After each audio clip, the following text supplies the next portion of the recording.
Hello and welcome to Message to the Masses with Tesa. I am your host and resident publishing consultant, Tesa Colvin, and we are here to have real conversations with visionaries, leaders, speakers, entrepreneurs, those who are fueled by their experience and their stories for a mission.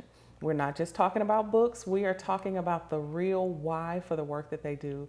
And we have the Ty Miles. That is my name for her. She is the Ty Miles. She is the founder and creator of the Clarity Think Party, an amazing experience for women who are wanting to make an impact, wanting to make change, and wanting to do it holistically. And she is the inner work queen. I know I keep saying that, but she is here, and I'm so grateful. Thank you so much for being here. Thank you so much for having me. Thank you for just all the work that you do. So we're going to get right into that. I already said you are the creator of the Clarity Think Party, right? Yes. So tell us about that. Tell us what it is and tell us why it had to happen. Oh gosh, Clarity Think Party had to happen because what I realized most of all, I work with women. These are powerful women who have powerful destinies, but something is holding them back. Mm-hmm. And most time that thing that is keeping this woman from moving forward is really herself. And so Clarity Think Party was created to give women a space to hold that very personal and intimate conversation with themselves, but in a safe community of women who are going through the same thing, so that they can see, so that you can see that you're not alone, that other people are struggling with the same inner battles as you are. And it's really beautiful. How can that be? Because the myth, the story that we're told is that anytime you get a bunch of women together, it's going to be a horrible experience. It's going to be mass competition. It's going to be cutthroat. How is that even possible that Clarity Think Party exists and it's not that? And so that is the thing that I hear a lot of time. Women, we are catty, we compete with one another. And I know that to be true. Personal experience, and being an entrepreneur, a powerful woman myself, I can remember when I wasn't owning and standing in my own power. I was actually building myself up on a false perception built on scars and insecurities and labels and inadequacies that I felt about myself. And so I wasn't the only one. So when I came in contact with power, it would make me see something in you that even if I don't say it was jealousy, it made me feel inferior and small. And so my personal mission, aside from my work as a professional, is to create a space where we as women can be truthful and own up to our own insecurities and say, hey, there's some work that I need to do in myself, and you are that mirror to me. When I see these powerful women, that woman becomes a mirror to me, back to me, according to how I feel, then you need to listen to that feeling and do something about it. And so I've also realized that most of the business issues, most of the things that are even holding back our revenue, our income, and the reason we don't want to collaborate with other women, the reason I see other women as competition is because it's an underlying personal problem in there. Right. You know what, that makes a lot of sense. And who's saying that? We always put the onus, the issue on the other person, like, oh, they don't like me, or, they don't think I'm good enough, when really what you meant to say was, I don't think I'm good enough, I don't like me. Exactly. And it's not the other person. So that's very powerful. I have experienced the Clarity Think Party experience, and it's an experience. It's not just a meetup, It's not just a workshop, it's a true experience. And it was powerful. So congratulations, you achieved that thing that you set out for. And even more than that, let's talk about the message, right? The message is about power, internal power. You're not depleted. You're not less than. How did you even know this work needed to be done? How did you figure that out? And how did you implement it for yourself? Because, usually we're our first patient. Yes, so how did you implement it for yourself in order to be able to help someone else? So it came across to me, two ways. I'll talk about my most recent. 3 years ago, I was assistant pastor at a ministry, and I invested in this very high level mastermind which required me to be away. And as the assistant pastor, whenever my pastor wasn't speaking, I was the one speaking. And I was going through this inner conflict because I was used to being such an integral part of ministry, but God is awakening this thing within me, like it's time for you to go out. But I esteem my pastor in such a great way. And so that caused that inner conflict. Like, do I do what I feel I need to do for me, or do I stand in who I am for this ministry? And to God. But I knew at the same time that God was wanting more of me. So that created this inner conflict within myself, which caused me to talk to the person that was holding me back, which was me, and so that's when the awakening started for me. Like, I knew that I had to do this work of moving forward the way that I am, because I had to realize that I couldn't just walk in the expectations of others. I couldn't just stay living in this place of being the behind the scene queen and giving myself the excuse of they need me here. So I had to say, Ty, your purpose needs you here. You need to show up this way. And so it started, that inner work, it started with me saying, Ty, this conversation has to happen. You have to remove the labels from yourself. You have to peel back the beliefs that no longer serve you. You have to check out the beliefs that was just passed on to you, that now you're standing in your own person. You get to determine what you want to keep and what no longer serves you. And you know what, that's powerful, something that I'm picking up on. We're going to come back to in just a moment. But how many of us, our elevation is being slowed because we're more worried about our nurturing of other people versus ourselves? We're going to talk more about that when we return. We'll be back in just a moment.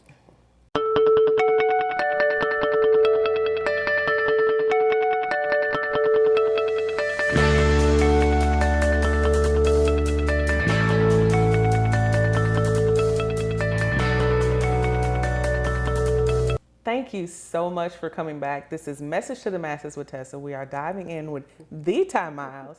And we left off, we were having a real conversation about how our elevation can be slowed because we want to take care of everyone else except ourselves during those times when there's a shift that's happening.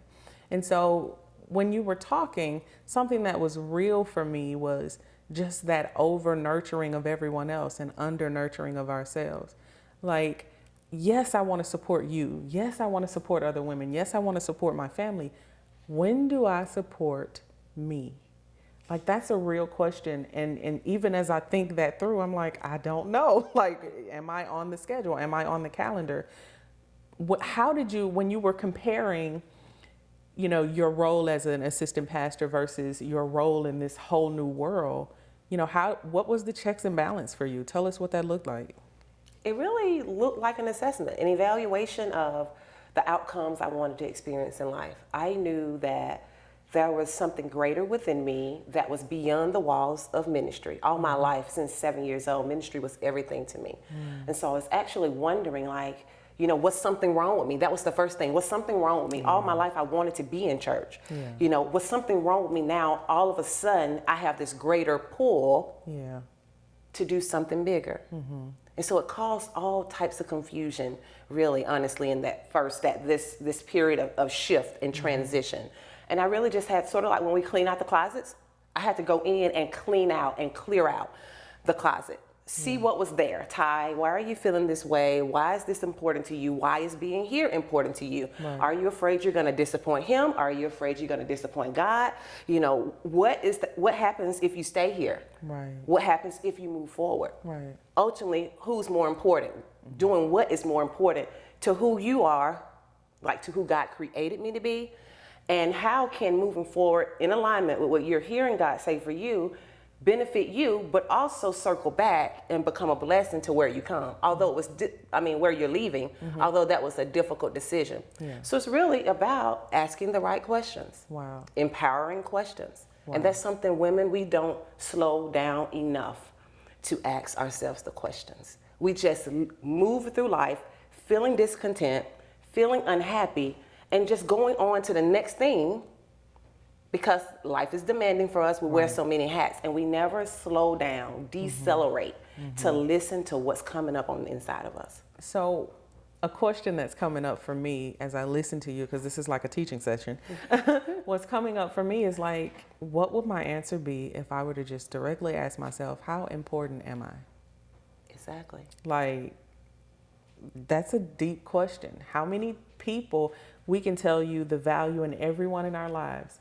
Can I tell you the value I have to not just me, but my mission, the things that I want to do, even my dreams? Like, how important am I to those things? Like, that's a whole other level of self-care. That's different. And what did your assessment, because you said, questions, you got to ask yourself the questions. What is that assessment?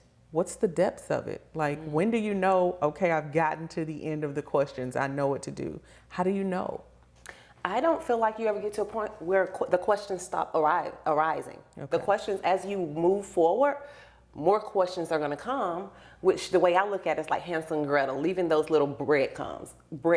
Right. As you answer each question, another breadcrumb for you to follow to your ultimate path. So it's just a continuation of living into the question, answering that question, and living into where that question is leading you, and then seeing where that question leads you and say, hey, am I going to back up out of this, go left, right, or move forward? And the next question will come as you decide to move forward. I love that. So we always look at questions like we're missing something, but for the questions, there's an answer that kind of shows you what the next step is. So I love that, because again, we're not asking ourselves those questions about ourselves to assess ourselves. We can assess every other situation, but we can't assess ourselves. And also, we're not looking at having questions as the answer. Right? Like, that's very powerful. And it's universal, whether it's for how you parent, whether it's for, when you're seeking certain relationships, when you're trying to grow spiritually, trying to start a business. Like, I started businesses and I had more questions than answers, but it didn't stop me.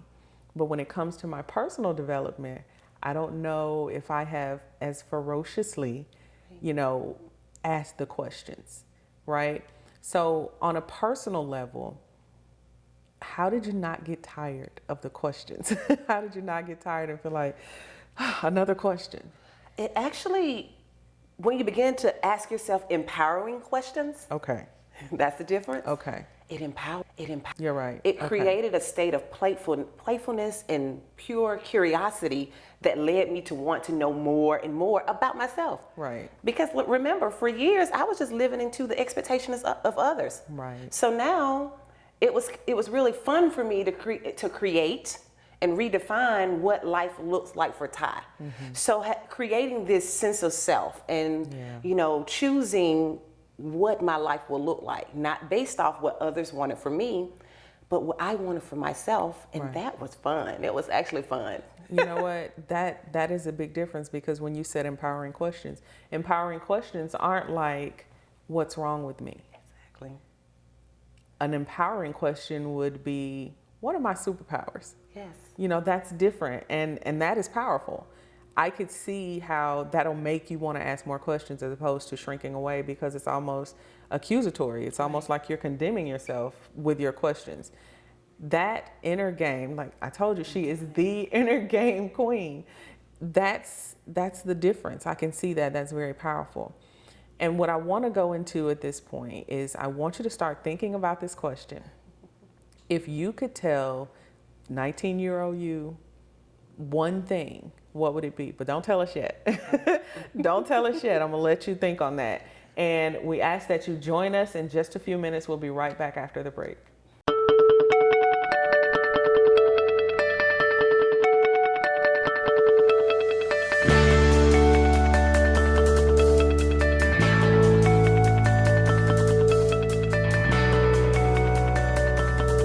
Welcome back to Message to the Masses with Tesa. I am Tesa Colvin, and I'm here with the Ty Miles. I have so many titles for her. She's the inner work queen. She is amazing at what she does. Of course, she is the creator of the Clarity Think Party experience.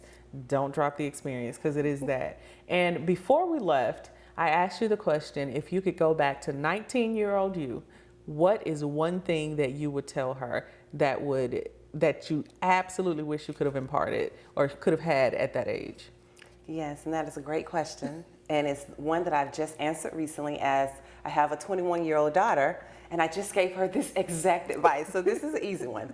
And so the one thing I would say to my 19-year-old self and to each of you watching is that your opinion of yourself is the most powerful thing in your world. Wow. Your opinion, not what other people think, not what you think other people are thinking, but your opinion of yourself will make or break your world. So be careful of it, choose it wisely, and protect it. Wow, that's amazing. And I want to add to that. Look, I want to add to what you would tell 19-year-old Ty, because Tessa needed it, is that your opinion can change. Yes. Your experiences shape you, so your opinion can change. So be mindful of that. That's powerful. Yeah. And let's talk a little bit. We talked about the past, how you would impart into Ty the past.